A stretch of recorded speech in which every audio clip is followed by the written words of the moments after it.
Assalamualaikum warahmatullahi wabarakatuh. Wadia Balad ATE official di mana wae ayana. Alhamdulillah wa syukru ala ni'amillah. Kalayan diwuwuh ku qobul anu maha agung dibarengan kupang ijabah anu maha kawasa. Diiring ku kadeudeuh ka Nyaah Gusti anu maha suci. Urang ayeuna dugi kadangat ayeuna masih keneh tiasa ditepang dangukeun deui dina acara anu matuh kamemet urang sadayana nyatana dina pagelaran dongeng Sunda jejer carita si Rawun Mabuaran. Ayeuna bagian anuka pamungkas nanya pamiharsa tamat ieu dongeng si Rawun Mabuaran teh. Ieu mah carpon pamiharsanya carita pondok gitu. Ieu dongeng mangrupikeun buah karyana Kang Supriyatna en Sabah ti Palihan Sumedang. Atuh sumangga kanu teu acan subscribe kantun subscribe heula ngarah langkung pogot sareng langkung sumanget deui ka si mamangna dina enggoning medar ieu dongengna. Nging hilap di like di komennya nu saseueur-seueurna lainna naon mamang masuk bingah gitunya upami maosan komentar-komentar ti para wargi sadayana teh. Atuh ngarah teh nyangkolong tingkana waktos sumangga ayeuna mah urang lajengkeun deui dongeng si Rawun Mabuaran bagian anuka pamungkasna. Kumaha jucungna ieu carios par samakna sor cikopina betot simutna pagan heula tali kolorna bisi morosot merezel morozol uzel uzelan di tengah jalan. Tumpak dung dung tes.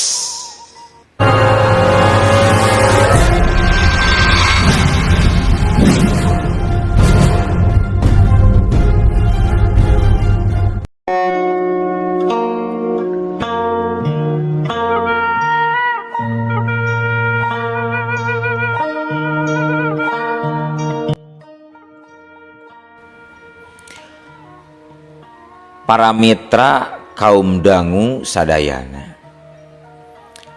ayeuna urang balik deui nyaritakeun kisul Ki anu nyaung-nyaung di sisi leuweung Batu Korsi. Abong kisul Ki teh saguru saelmu jeung mama ajengan manap almarhum nyaeta bedalan paguron Syekh Abdul Jalil teh. Mantak sagala rupa ilmu kanuragan kisul Ki mapakan jeung elmuna mama ajengan manap. Di antara ilmu-ilmu kanuragan anu geus kacangking ku basul Ki teh kayaning aji kindeng salaka. Ieu ilmu teh bisa ngobrol jeung ngarti kana bahasa sasatoan. Mantak pantes lamun si Rawun nepi katurut manut ka kisul Ki. Lianti eta kisul Ki oge nyangking ajian metu sukma lembu sekilan jeung ajian Bandung Bandawasa anu watakna ngabogaan tanaga anu kacidarosana imbangan tanaga 10 gajah. Tina tulisan naskah ieu anu ti heula can dicaritakeun naon maksudna jeung tujuanana. Kisul Ki ngatik kudu nyaung-nyaung di sisi leuweung Batu Korsi nu dipake sayangna maung lodaya si Rawun teh ayeuna urang guar.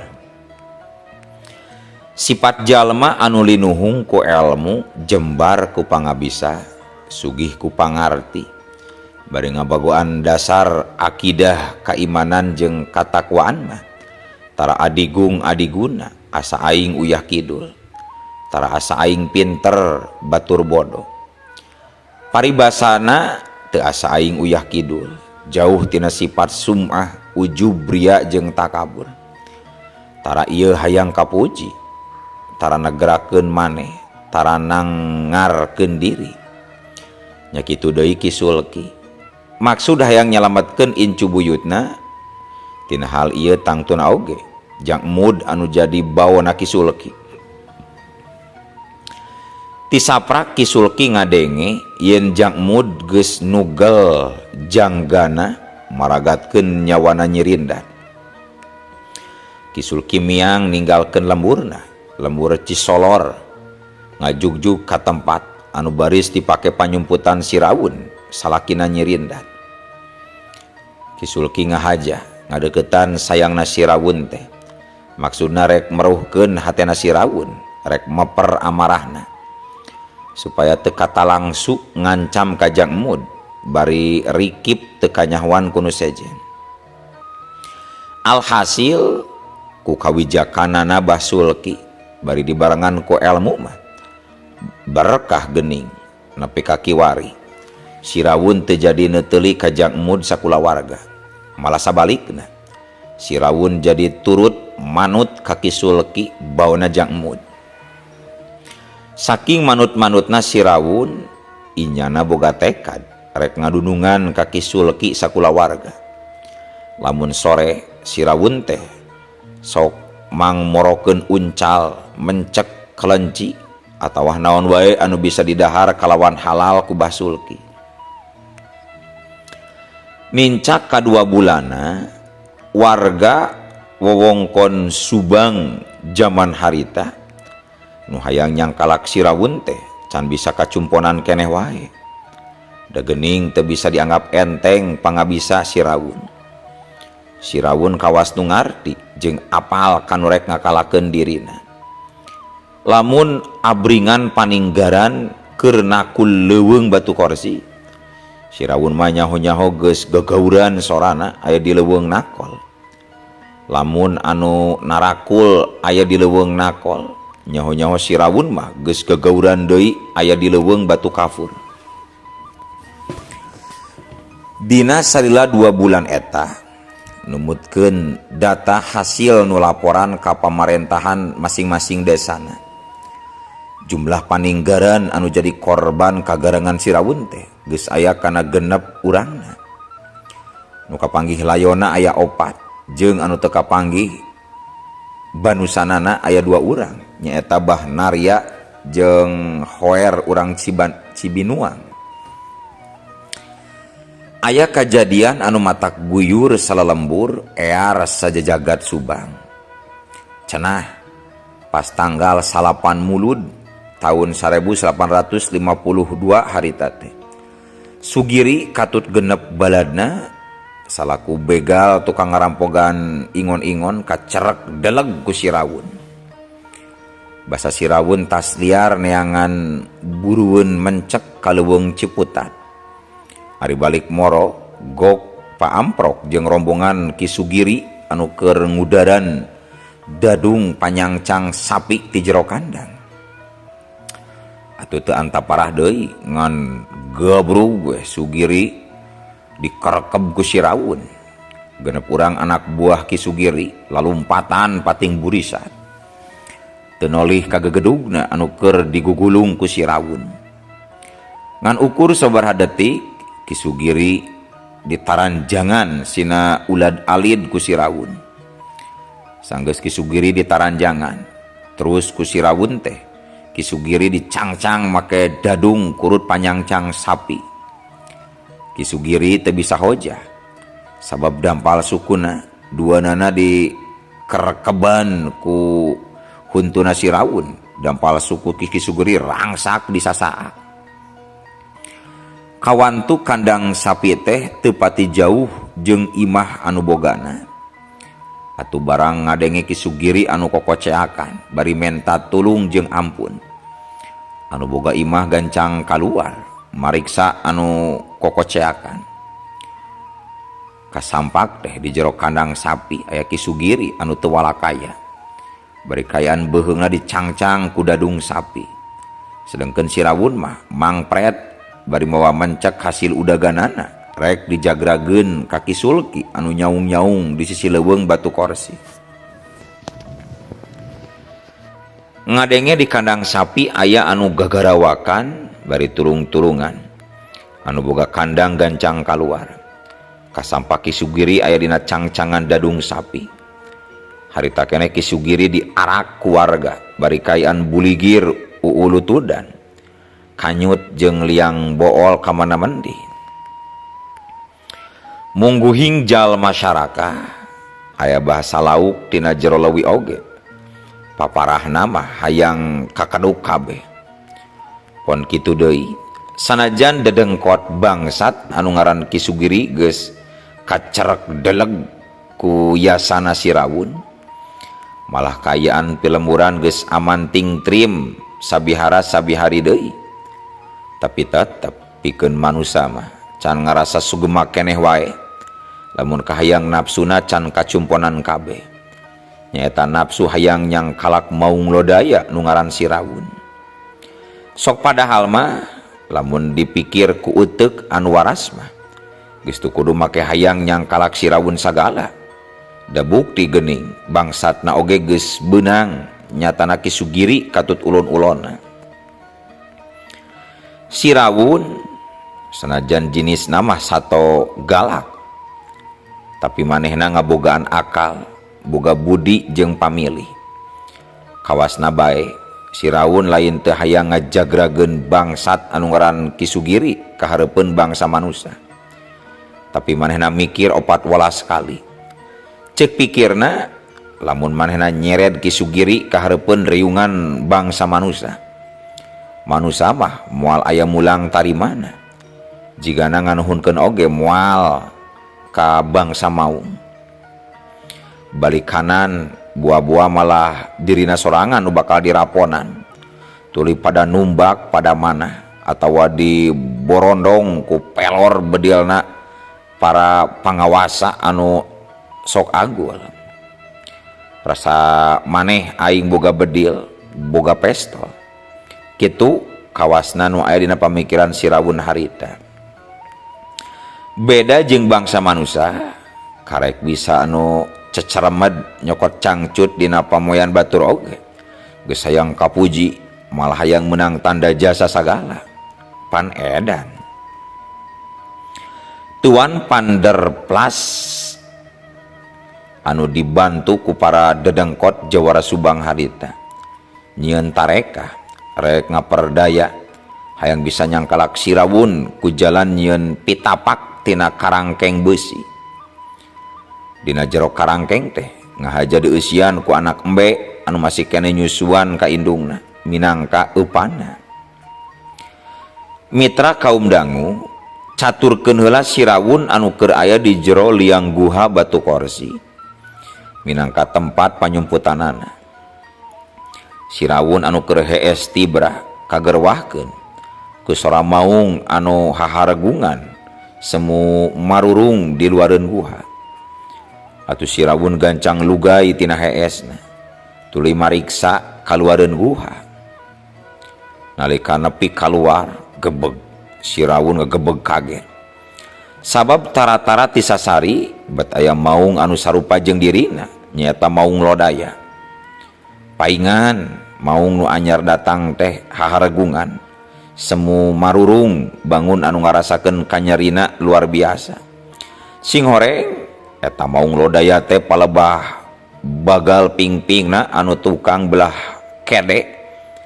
Aya borok anu geus mahbrah parat nepi ka deukeut kanyutna. Atuh eta lodaya ganjang ku si Rawun ditanya make bahasa nu sarua nyaeta bahasa maung. Mun ceuk urang mah meureun ditanya kieu ari sia saha urang mana kunaon nepi ka borok meuni mahbrah parat ka deukeut kanyut. Cenah mah sanggeus ditalek ku si Rawun eta maung teh arana teh Ki Uget asal ti wewengkon Sancang. Pangna tatu nepi ka borok teh gara-gara ditembak ku paninggaran 4 bulan ka tukang. Inyana oge nerangkeun lalakonna pangna nepi ka leuweung batu korsi teh manehna bisa kabur tina jero karangkeng basa dibawa kana mobil rek dibawa ka Batavia ku soldadu Nippon. Urang balik deui kana hanca nu katunda ngeunaan Tuan Panderplas saparakanca dua mobil Buick kaluaran negeri duka teuing duka wadalan tahun 1800 genep laju kawetankeun mobil nu ditumpakan ku Tuan Panderplas jeung opat urang opsir Walanda maju panghareupna dituturkeun ku mobil truk Porclear hejo kolot deket kaca spion beh kenca aya bendera leutik benderana Hindia Walanda anu ditumpakan ku muatan karangkeng besi jeung anak embe dua siki. Sedengkeun di satukangan mobil mah abringan bangsa pribumi anu nga big brig lalumpatan malah loba oge anu leumpangna ting lalenghoy. Iring-iringan rombongan teh tayalian rek ngajugjug leuweung batu korsi niatna rek ngaraponan maung lodaya anu katelah si Rawun teh. Jengkarna rombongan ti alun-alun karesidenan Subang teh tabuh 8 isu laju mapai jalan Cidongkol beras kawana reja kebat mapai-mapai sisi leuweung jog anjog ka lembur anu ngababakan anu katelah lembur sadawarna anu anyar-anyar ieu di sisian lembur eta teh dijieun bendungan sadawarna. Di sadawarna rombongan teh laju melok ka kidulkeun beras anjog ka mumunggang pasir benteng nya di mumunggang pasir benteng eta rombongan Panderplas metakeun karangkeng pitapakna dipetakeun pikeun ngaraponan si Rawun. Ulang sadayana parantos duget ka tempat anu dituju ku ulang sadayana cek menir Panderplas. Mamang Arkadi cobi kadieu sakadapan cek eta menir deui bari ngagupayan ka Mang Arkadi. Iya Tuan menir tabe walon Mang Arkadi nu jadi opsir Walanda.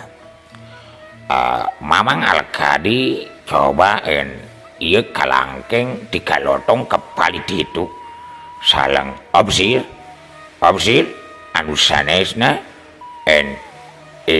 bade eaten mumuluk heula or breakfast cek menir Panderplas marentah ka Mang Arkadi supaya mindahkeun karangkeng ka tempat anu ieuh handapeun tangkal senokeling. Sabot opsir Arkadi anu dibantuan ku genep urang opsir sejena keur metakeun karangkeng ti kajauhan kadenge sora maung lodaya nu ngagaul 2 kali gauran anu metakeun karangkeng atuh gura-giru masangkeun karangkeng keur pitapakna. 2 anak embe geus diasupkeun kana liang karangkeng anu disarigsig ku besi. Ayo engkaren tuan-tuan eta suanten mau palantos kagaulan cek menir Panderplas naik kana mobil Buickna dituturkeun ku opsir anu naik kana truk. Para opas anu kalobaana pribumi oge ayeuna mah meunang marilu naik kana mobil truk. Rombongan kabeh nyerangkeun ti kajauhan bari ngadedengekeun sora anak embe anu beberelean tina jero karangkeng pitapak. Para wargi sadayana urang tinggalkeun heula menir Panderplas saparakanca anu keur ngadodoho pitapak ngarap-ngarap datang nasi rawun sugan kaeupan ku dua anak embe anu pating berele di jero karangkeng besi. Pen urang tenden di handelem sieum geusan sampereun, tunda di hanjuang siang geusan alaeun carita sampereun deui. Ayeuna urang caritakeun kulawargana Bah Usman, Ambu Elin alias Lilian lan Nio nu aya di lembur Nanggora. Bah Usman sakulawarga kalayan dihadiran oge ku anak minantu oge incu kamemeutna nyatana jang engud dea. Harita kadenge Bah Usman keur cacarita. Sakumaha urang nu geus papada meunang beja di paninggaran nu maroro si rawun teh rehna Aki Zulki alias Aki Tapak Guntur Geni cenah aya nyaung-nyaung di sisi leuweung Batu Korsi.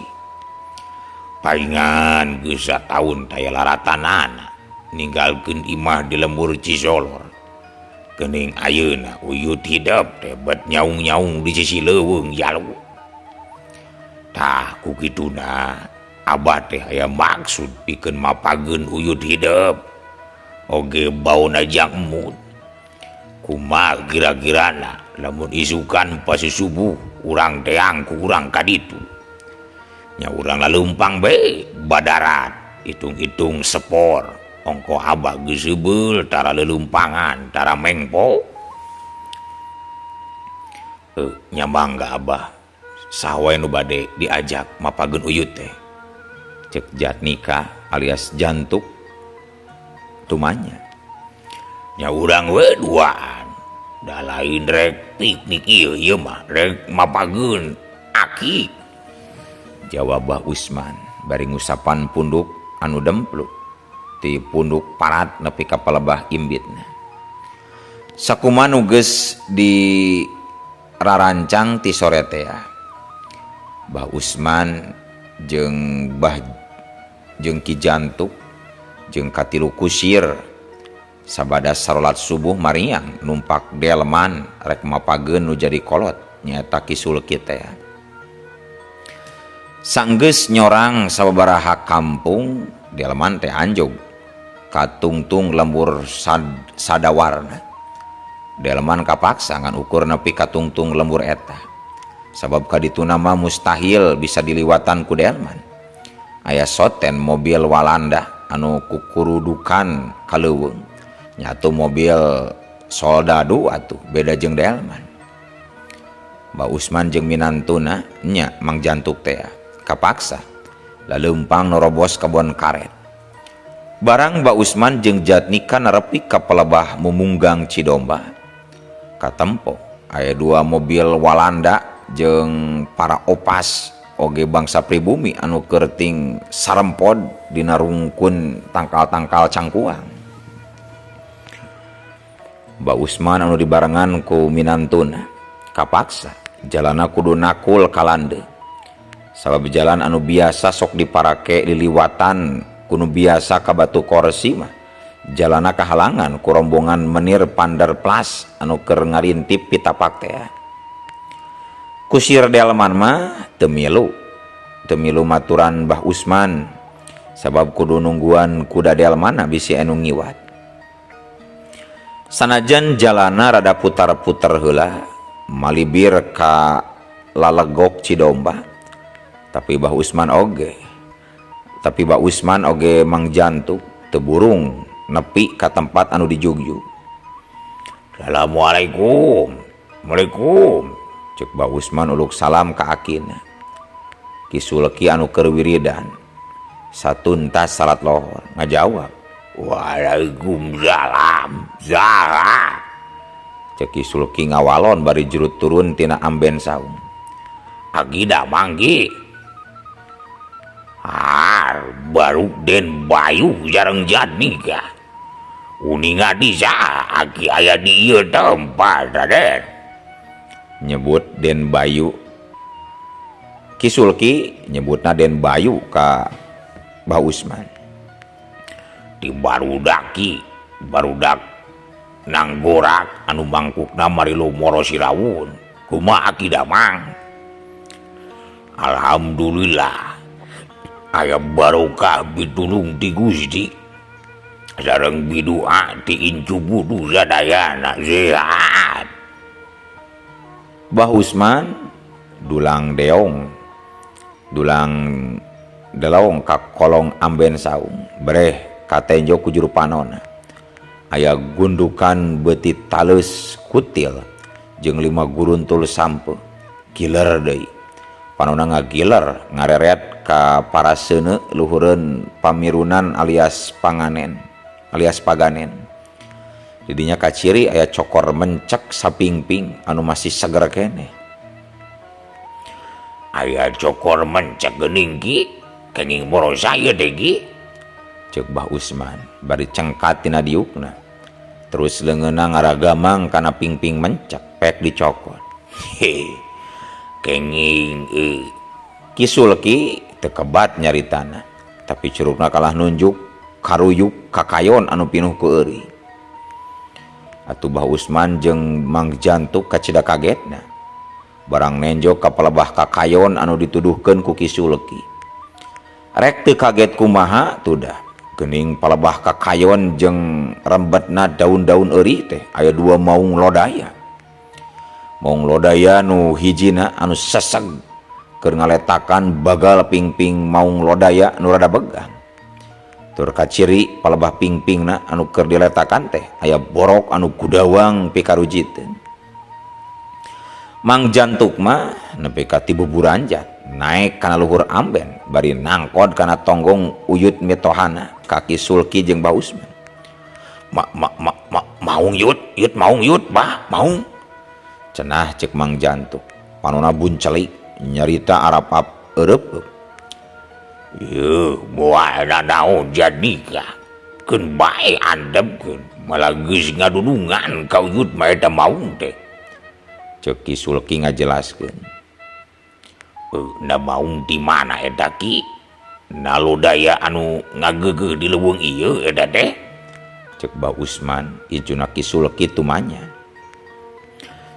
Aban eta teh si Rawun anu bamajikanana diteuk-teuk beheungna ku bao ku Jang Mut budak maneh jadi ya. Oh ieu. Ieu maungna anu diteuk-teuk ku bedog nang ti abah teh ya. Deuk-deuk beheungna oge. Cek Mang Jantuk. Bedog diuyut eta teh jang jadi ga. Laras uyut saur abah oge ieu teh bedog kabuyutan cenah nu dipasikeun ka abah ku uyut. Nya kade sing parimpen sabab lamun eta bedog gajegal ku jalma jejen mah candang tu aya maudadna. Bubuhan ku bawe anu za kokojoran gede jeung uyut jadi aya maunana eta bedog teh. Cek Kisulki nerangkeun perkara bedog nu ayeuna dibawa ku Mang Jantuk. Rawun ka dieu Rawun. Cek Kisulki nyalukan si Rawun anu keur ngaletakan pingping borokna Ki Uget. Maung anyar aburan ti leuweung sancang. Pamiarsa sadayana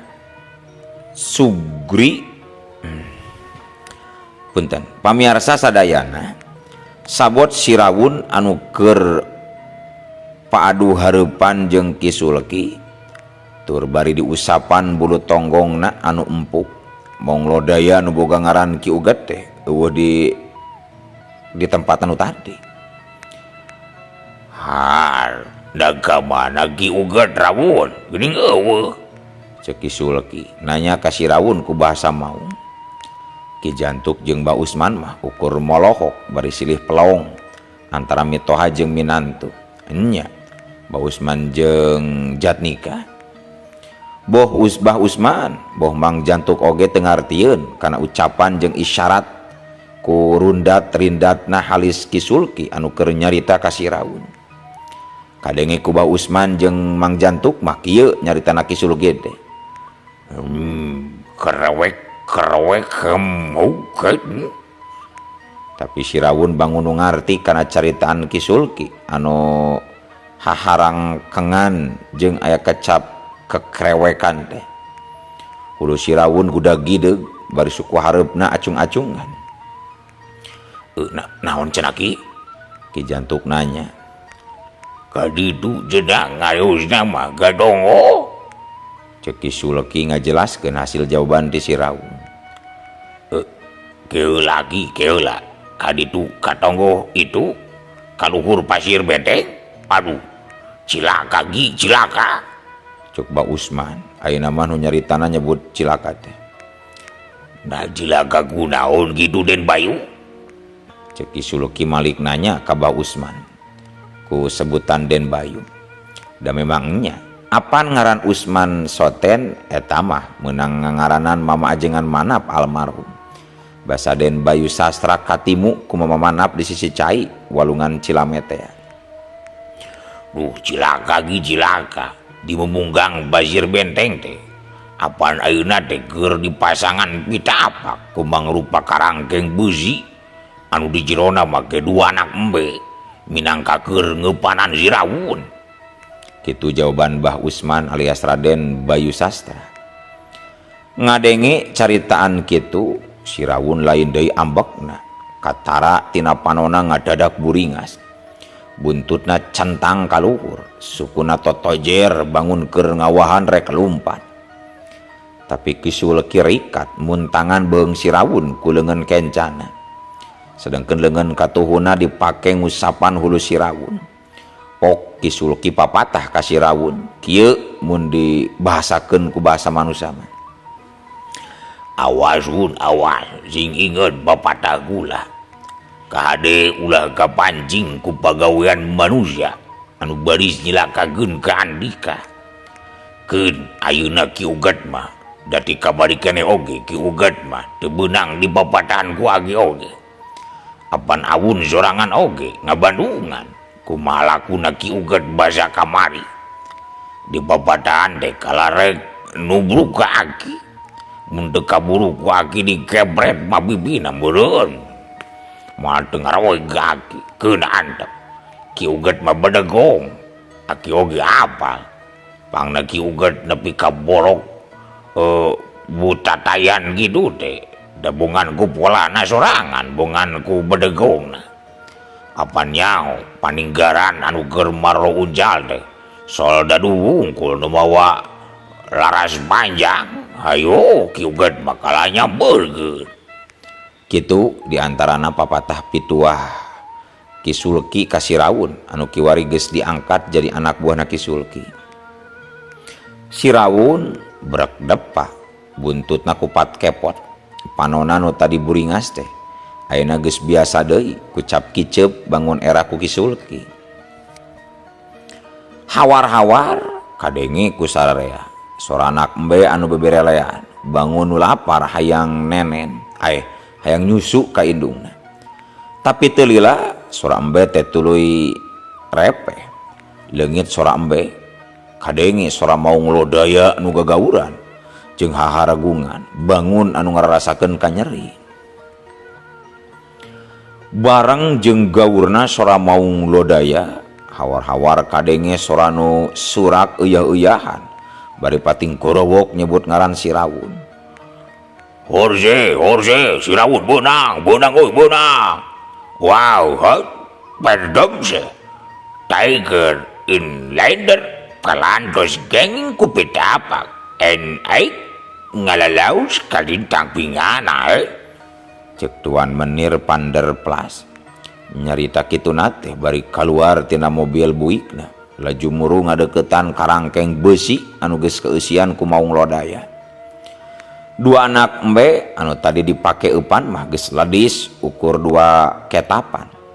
Dilebok ku si Uget anu disangka ku Tuan Menir katut rombongan mah eta teh si Rawun. Menir Panderplas kacida atohna ku beunangna maung lodaya anu cek anggapan manehna mah nyawe si Rawun. So padahal si Rawun mah keur ngariung di pipir saung jeung 3 jalma anu ku si Rawun geus dianggap dununganana. Mamang Sukalda opas winata coba eta palangka si laun supados dialangkat di kalotong and move taken kaluhur on mobil truk sangkalna ulang muli ka kontol wadana ulang sami-sami pesta pola mungkin ulang lalameang di kontol wadana cek menir Pandarplas marentah ka Opsir Sukarda jeung ka Opsir Winata sapaparat jalan anu reuteum tina bak mobil pot teureun-eureun tatembangan tina lagu Walanda anu populer zaman harita bari kakaprokan jeung diselang-selang ku pating gorowok nyebutkeun Sirawun Beunang atuh puguh we warga kampung nu kaliwatan ku rombongan Pandarplas mah jadi nyaraho jeung marukannya anu beunang teh Sirawun mong lodaya anu geus 2 bulan disaembarakeun sanggeus rombongan narepi kalun-alun kawadanaan Subang mong lodaya nu tina jero karangkeng teh dijagrageun dihandapeun tangkal caringin supaya katembong jeung kapintonkeun karahayat Subang sakumna.